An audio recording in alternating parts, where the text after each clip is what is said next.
Well, hey, friends, it's Dr. Amy, and I'm coming to you from my home as it is just snowing and icy and incredibly cold outside here in our state. Anyway, I wanted to just take time during our January month of podcasting to focus a bit more on connecting to ourselves, since that's our theme this month.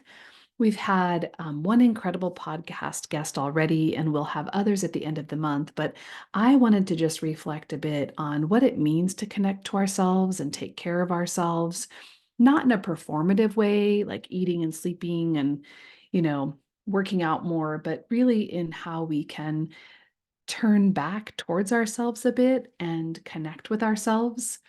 And I had an incredible opportunity to be able to do that recently because I went home to my home state of Iowa recently to celebrate my mom's 70th birthday. I can't believe she's 70 because that means I'm getting older too. But nonetheless, my daughter went with me and we had the opportunity to just drive around. Now that she's a little bit older, she's 19, and I wanted to just share with her where I lived and where I grew up. And for the most formative part of my life, I grew up in this little home in just outside of Des Moines. And I took her past that house and I just had a flood of childhood memories.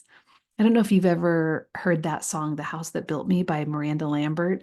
I'll link to it in the show notes, but whenever I go past my childhood home, I think about that song. I remember that house being so much bigger, but when I drive past it, it's just a little ranch home. I think it's because I was so much smaller at the time and the world was so much bigger. But the other feeling I had as I was driving by it that I tried to describe to my daughter was just this feeling of felt safety.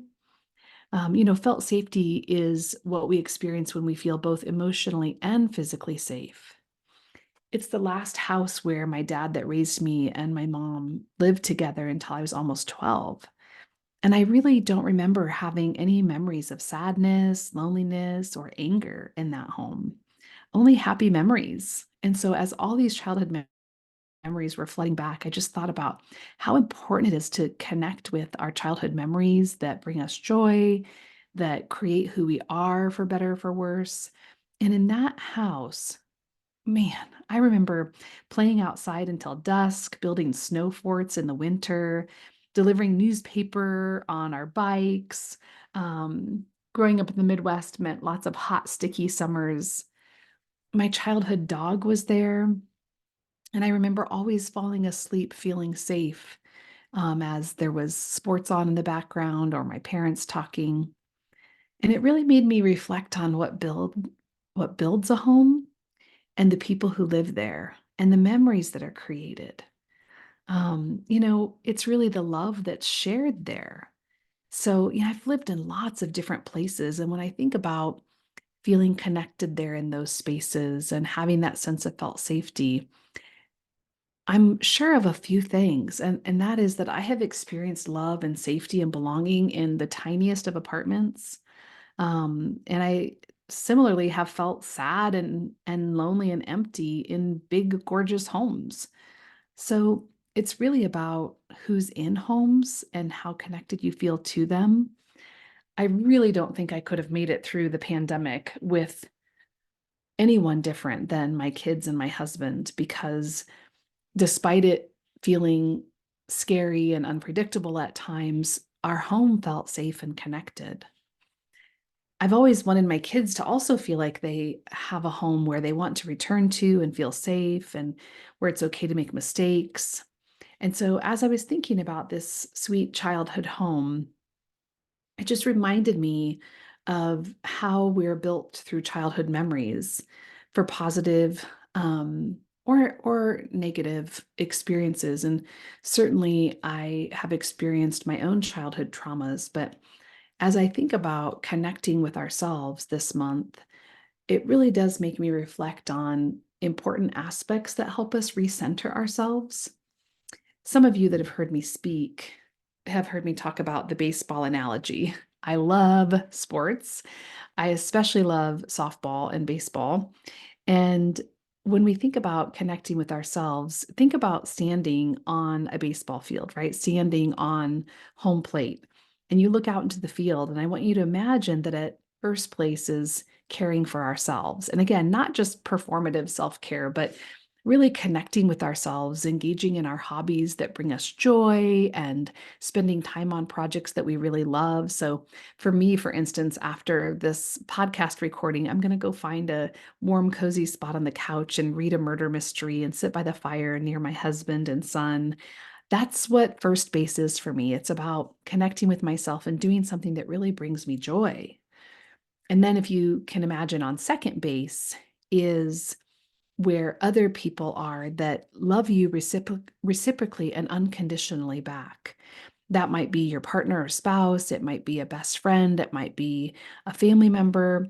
But second base is a space where we get our cups filled up by other people who love us and who we don't always have to take care of or have the demanding pressures of caregiving. Whereas on third base, that's really where, maybe kids are, aging parents, family or friends with disabilities or medical complexities that need us in various capacities.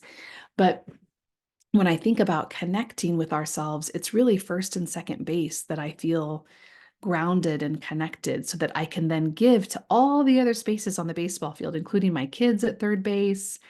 And just as a reminder, our jobs and volunteering and other obligations are not in the infield, they're in the outfield. What I do for a living, where I volunteer, other obligations that I have to take care of our farm or, work on a book or, give back to the community.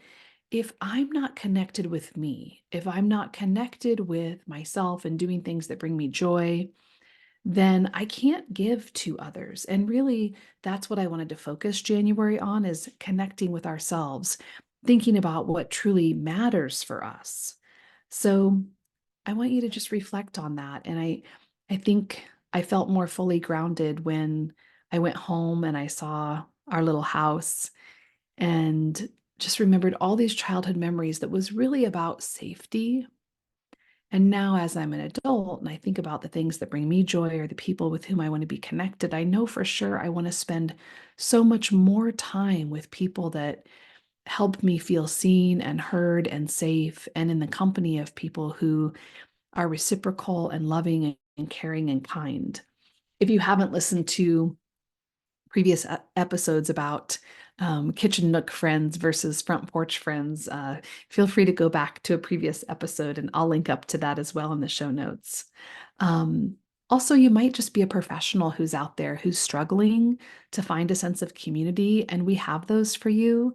They're called Connected Collabs, and we had two new ones take off this year in 2024, one for educators and another one for primary care physicians, nurse practitioners, and physician's assistants and behavioral health care clinicians.